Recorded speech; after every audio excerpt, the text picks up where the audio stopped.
اعوذ باللہ من الشیطان الرجیم بسم اللہ الرحمن الرحیم اذ انتم بالعدوة الدنیا وهم بالعدوة القصوى والركب اسفل منکم ولو تواعدتم لاختلفتم في الميعاد ولكن ليقضي الله أمرا كان مفعولا ليهلك من هلك عن بينة ويحيى من حج عن بينة وإن الله لسميع عليم صدق اللہ العظیم۔ بات چل رہی ہے جنگ بدر کی۔ کل آپ نے مال غنیمت کے بارے میں سنا، مال غنیمت کی تقسیم کے بارے میں سنا، مال غنیمت کے حکم کے بارے میں آپ نے سنا۔ آج اللہ فرماتے ہیں اذ یریکہم اللہ فی منامک قلیلا۔ جنگ بدر شروع ہونے سے پہلے اللہ رب العزت نے اپنے پیغمبر کو خواب میں کفار کے ساتھ جنگ ہوتی دکھائی، اور خواب کے اندر اللہ نے ان کی تعداد تھوڑی دکھائی۔ اور یہ قانون ہے، عام طور پر خواب میں جو بندہ دیکھتے ہیں نا جی، حقیقت میں وہ چیز اس کے الٹ ہوا کرتی ہے۔ اور خواب کے اندر حضور صلی اللہ علیہ وسلم کو کم دکھانا، کفار کی تعداد کا کم دکھانا، یہ اس بات کی دلیل ہے کہ وہ بھاگ جائیں گے۔ عام طور پر جو کم ہوتے ہیں، تعداد میں کم ہوتے ہیں، وہ بھاگ جاتے ہیں، شکست کھا جاتے ہیں۔ حضور صلی اللہ علیہ وسلم نے اس خواب کو دیکھا، اور دیکھ کر آپ نے صحابہ کو اپنی خواب بیان کی جی۔ انبیاء کی خواب بھی وہی ہوا کرتی ہے جی، سچی ہوا کرتی ہے۔ تو حضور اکرم صلی اللہ علیہ وسلم نے جب صحابہ کو یہ خواب سنائی، اب صحابہ جو جذباتی قسم کے تھے، جنہوں نے بڑی سختیاں جھیلی تھیں، انہوں نے کہا اب وہ دن آ گئے جن دنوں کے اندر ہم نے بڑی سختیاں جھیلی ہیں جی، ان کے ظلموں کو ہم نے برداشت کیا ہے، آج باری آ گئی۔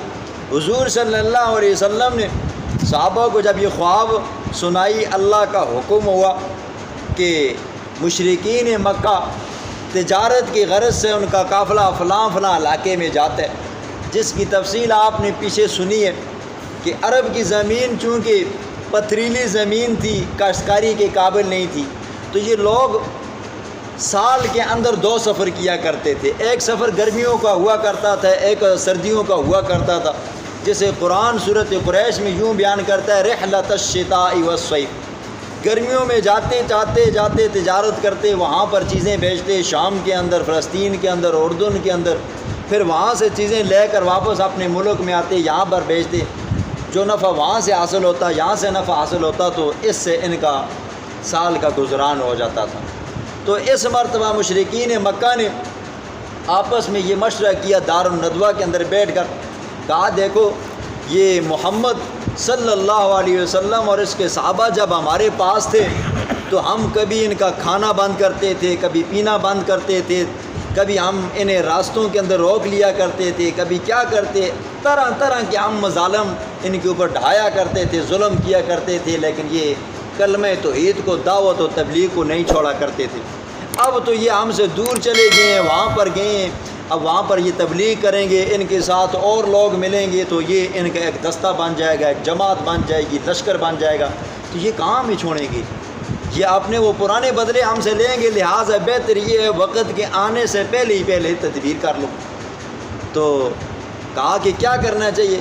تو سب نے کہا اس طرح کرنا چاہیے کہ اس مرتبہ جو ہم تجارت کی غرض سے جائیں گے نا جی، وہاں پر جو نفع حاصل ہوگا، وہاں سے جب مال یہاں پر لے کر آئیں گے، یہاں پر جو نفع حاصل ہوگا، اس نفع سے ہم ہتھیار لیں گے جی، اسلحہ لیں گے، تلواریں لیں گے، زرہ لیں گے، اور یہ تلواریں، یہ زرہ، یہ خول ہم مسلمانوں کے خلاف استعمال کریں گے، اس سے مسلمانوں کو شکست ہوگی۔ اب حضور صلی اللہ علیہ وسلم جب مدینہ سے نکلے تو آپ نے یہ بھی سنا ہے مدینہ کے اندر طرح طرح کی قومیں آباد تھیں، 3 بڑی قومیں تھیں، بنو نذیر، بنو قینقاع، بنو قریظہ، یہ یہودیوں کی تھی۔ اور اس وقت مدینہ کے اندر ہر چیز کے اوپر کنٹرول یہودیوں کا تھا جی۔ تجارت ہو تو تب بھی یہودیوں کا کنٹرول تھا، پیسے ہوں تو تب بھی یہودیوں کا کنٹرول تھا، اور اسی طرح تعلیم ہو، پڑھے لکھے جو تھے وہ بھی یہودی تھے۔ ان کے ماتحت 2 قبیلے مشرکین کے تھے جی، اوس اور خزرج، یہ مشرک تھے۔ ان میں سے کچھ ایسے تھے جنہوں نے اوپر سے کلمہ پڑھا ہوا تھا، لا الہ الا اللہ، صرف مسلمانوں کی ڈر کی وجہ سے۔ اب حضور صلی اللہ علیہ وسلم اور اپنے صحابہ کرام کو لے کر جب نکلے، 313 حضور صلی اللہ علیہ وسلم سمیت، تو قرآن کہتے ہیں اذ یقول المنافقون والذین فی قلوبہم مرض غر ہؤلاء دینہم، تو یہ تانے کسنے لگے جی، ان کی تعداد دیکھو، کھانے پینے کے لیے کچھ نہیں ہے، پہننے کے لیے کپڑے نہیں ہیں، اور یہ عرب فتح کرنے کے لیے جا رہے ہیں جی۔ اور ادھر مشرکین کے ساتھ، کفار کے ساتھ، مشرکین یعنی مکہ کے ساتھ طرح طرح کے قبائل تھے جی۔ تو یہ تانے کستے تھے، یہ جا رہے ہیں جی، فتح کریں گے، وہاں سے مال غنیمت لے کر آئیں گے، ان کو شکست دیں گے۔ اور تعداد کیا دیکھو جی، 312 تعداد ہے، اور امیر ساتھ میں 313 ہیں جی، لہٰذا وہ تانے کستے۔ اب ظاہر بات ہے جی، بندہ اگر اپنا ہو نا جی، ساتھ نہ بھی دے نا، دکھ نہیں ہوتا جی، لیکن اپنا بن کے اوپر سے تانے مارے نا جی، بندوں کو بڑی تکلیف ہوتی ہے۔ تو خیر صحابہ کرام نے یہ تانے برداشت کیے، وہاں سے چل پڑے۔ اب جب چلتے رہے ادھر مشرکین مکہ کو پتہ چلا کہ مسلمان آ رہے ہیں جی قافلے کو لوٹنے کے لیے، اور اس قافلے کا جو امیر تھا، سردار تھا حضرت ابو سفیان رضی اللہ تعالیٰ عنہ، اس وقت مسلمان نہیں ہوئے تھے، اور یہ بڑے شاطر قسم کے بندے تھے۔ ان کو جب پتہ چلا مسلمانوں کا لشکر آ رہا ہے اور وہ لوٹ مار کریں گے، اور ہم سے وہ بدر کا جو سارا نفع ہوگا، تجارت ہوگی، وہ لے لیں گے، انہوں نے اپنا قاصد مکہ میں بھیجا۔ وہاں سے ابو جہل کی قیادت کے اندر ایک لشکر تیار ہوا جی، ہزاروں کی تعداد کے اندر، ہر ایک کے پاس ہتھیار تھے جی۔ مسلمانوں کے پاس صرف 8 تلواریں تھیں، صرف 8 تلواریں تھیں جی، 313 کے پاس صرف 8 تلواریں تھیں۔ اور جب وہ آئے تو قرآن یہ بھی کہتے ہیں کہ جب وہ وہاں سے نکلنے لگے تو ان کو اس بات کے اوپر بڑا اکڑ تھا، بڑا ناز تھا کہ ہم تعداد میں بھی زیادہ ہیں، وہاں پر جائیں گے تو جا کر مسلمانوں کو صفحہ ہستی سے مٹائیں گے۔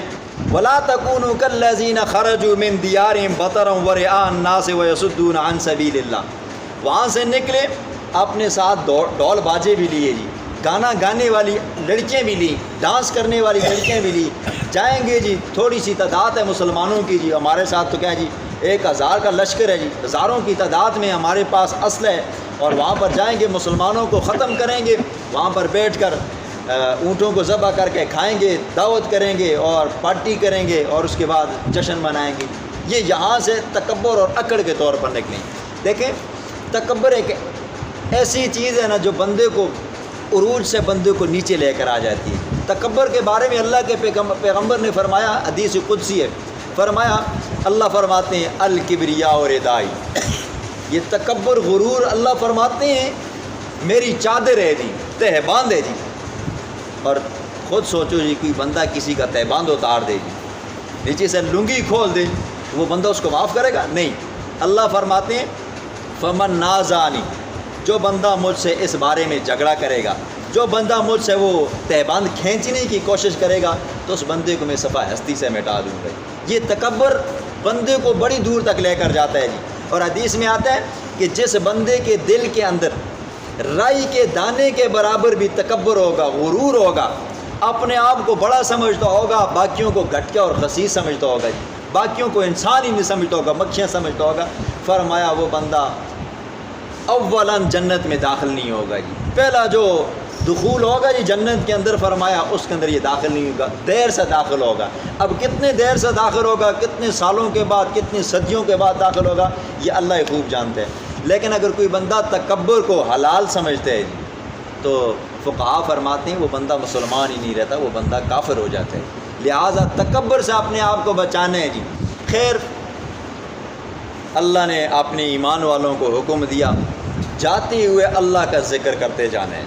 دوسرا یہ ہے کہ ثابت قدمی اختیار کرنی ہے، جنگ کے اندر اپنے پیغمبر کی اور اللہ کی بات کو ماننے، وہاں پر پہنچے تو قافلہ نیچے کی جانب سے ہو گیا، اور جو بدر کے وہ مسلمان تھے اور اس طرف سے کافر تھے، یہ اسی راستے پہ آگے۔ قرآن کہتا ہے نا اذ انتم بالعدوۃ الدنیا وهم بالعدوۃ القصویٰ، تم ایک کنارے پر تھے اور یہ دوسرے کنارے پر تھے۔ اب مسلمانوں کے دل کے اندر تو یہ بات تھی کہ ہمارے سامنے تو اللہ کے پیغمبر نے خواب تو یہ بیان کیا کہ تعداد میں کم ہوں گے۔ جب مسلمانوں نے پہلی ابتداءً دیکھا نا جی، جو کفار سامنے تھے، مسلمانوں نے کہا تھوڑے ان کا تو ہم کلا کما کر دیں گے، ان کو ایسے ہی ختم کر دیں گے۔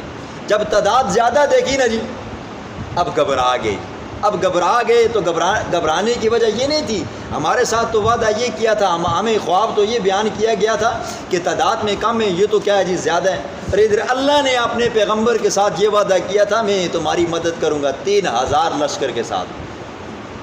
اب یہ لوگ جب یہاں سے نکلے، مشرکین نے سوچا ہم یہاں سے تو جا رہے ہیں جی، پیچھے ایک قبیلہ ہے جی بنو کنانہ کا جو سردار ہے سراقہ بن مالک، یہ تو بڑا جنگجو آدمی ہے جی اور ہمارا دشمن ہے، کہیں ایسا نہ ہو ہم مسلمانوں کے ساتھ جنگ کے اوپر جا رہے ہوں اور یہ پیچھے سے شب خون مارے، ہماری بیوی بچوں کو بوڑھوں کو قتل کر ڈالے۔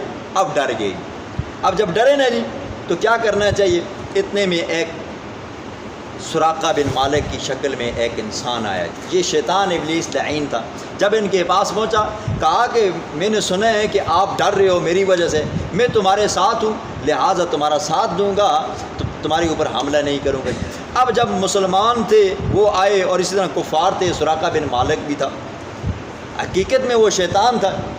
میدان جنگ میں پہنچے، سراقہ نے جب دیکھا نا جی مسلمانوں کی تعداد کم ہے لیکن مدد کے طور پر آسمان سے فرشتے اتر رہے ہیں جی۔ ایک روایات میں آتا ہے ایک ہاتھ ابو جہل کے ہاتھ میں تھا اور ایک ہاتھ حارث بن ہشام کے ہاتھ میں تھا، یہ ابو جہل کا بھائی تھا لیکن یہ بعد میں مسلمان ہو گئے۔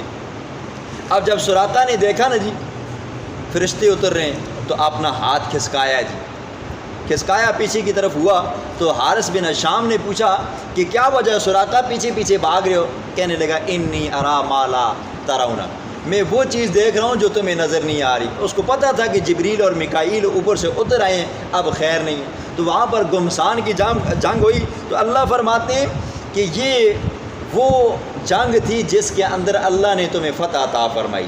اب اس جنگ جیتنے کے لیے ہر میدان کے اندر بندے کو فتح حاصل کرنے کے لیے اللہ نے 6 قانون بیان کیے۔ پہلا قانون اللہ نے یہ بیان فرمایا یا ایھا الذین آمنوا، اے ایمان والو، اذا لقیتم فئۃ فاثبتوا، جب تمہاری کسی جماعت کے ساتھ ملاقات ہو جی، قانون جنگ ہے لیکن اگر کوئی بندہ جنگ کے اندر نہیں ہے نا، یہ عام اپنے معاشرے کے اندر، اپنے محلے کے اندر، اپنی مسجد کے اندر بھی یہ قانون اپنائے نا جی تو باہر والا بندہ اسے کبھی شکست نہیں دے سکتا جی۔ پہلا قانون کیا ہے؟ فثبتوا، ثابت قدم رہو جی۔ میدان جنگ کے اندر اگر آپ کے پاؤں لڑکھڑا رہے ہیں جی، ٹانگیں کانپ رہی ہیں تو سامنے والا بندہ دیکھے گا اس کی ٹانگیں کانپ رہی ہیں، وہ آپ کو بے شک آپ کتنے طاقتور کیوں رہو، وہ آپ کے اوپر بہادری کے ساتھ رعب کے ساتھ آئے گا تو آپ ٹک نہیں سکو گی۔ دوسرا قانون وَاذْكُرُوا اللَّهَ كَثِيرًا، دل کے اندر اللہ کا ذکر کرتے رہو جی، اس سے بندے کا دل مطمئن ہوتا ہے، دل کے اندر طاقت آتی ہے۔ تیسرا قانون فرمایا وَأَطِيعُوا اللَّهَ وَرَسُولَهُ، اللہ کی اطاعت کرتے رہو، رسول کی اطاعت کرتے رہو۔ چوتھا قانون وَلَا تَنَازَعُوا فَتَفْشَلُوا، آپس میں جھگڑے فساد مت کرو۔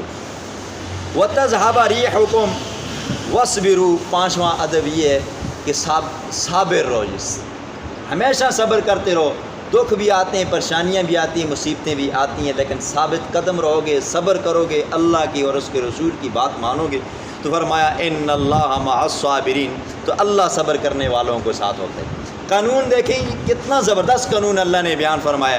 پہلا یہ ہے جب دین کا کام کرو جی اس کے اوپر ثابت قدم رہو، اللہ ایک نہ ایک دن آپ کو کامیاب کرے گا، آپ کی دعوت و تبلیغ کام آئے گی۔ نمبر 2، ہر حال میں اللہ کا ذکر کرتے رہو جی، ذکر سے یہ ہے کہ آپ کا دل ہمیشہ زندہ رہے گا اور آپ کے دل کو سکون اور قرار ملتا رہے گا۔ آج ہر بندہ ہے جی پریشان ہے، پریشانی کی وجہ کیا ہے جی؟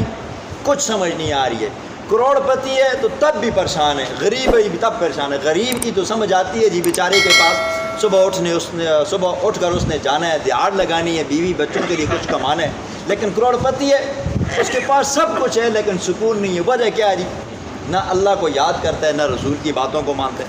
پھر فرمایا وَأَطِیعُوا اللَّهَ وَرَسُولَهُ، اللہ کی اطاعت کرنی ہے، جو کام جو احکامات اللہ نے بتائے ہیں، جو حقوق اللہ کے ہیں وہ ادا کرنے، اور وہ رسول جو اس کے رسول نے بتائے ان کو آپ نے کیا کرنا ہے جی؟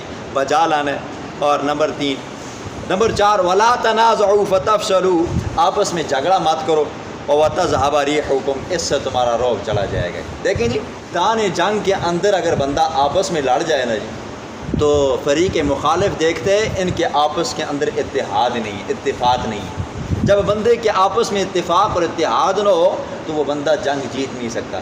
جس گھر کے اندر، جن بھائیوں کے اندر، مثال کے طور پر ایک گھر کے اندر 5 افراد ہیں جی، 5 بھائی ہیں، ان 5 بھائیوں کا اگر آپس میں اتفاق نہیں ہے نا جی، علیحدہ ہیں، ایک رسی ہے، ایک بال ہے، تو فریق مخالف مد مقابل ایک بال کو، ایک رسی کو توڑنے کے اندر کتنا ٹائم لگتا ہے؟ لیکن اگر 5 بھائی ہیں تو 5 بھائی جب ایک مکہ بنے گے تو ان کو توڑنے کے لیے کافی ٹائم لگتا ہے۔ یہ اتفاق بالکل ختم ہو گیا جی۔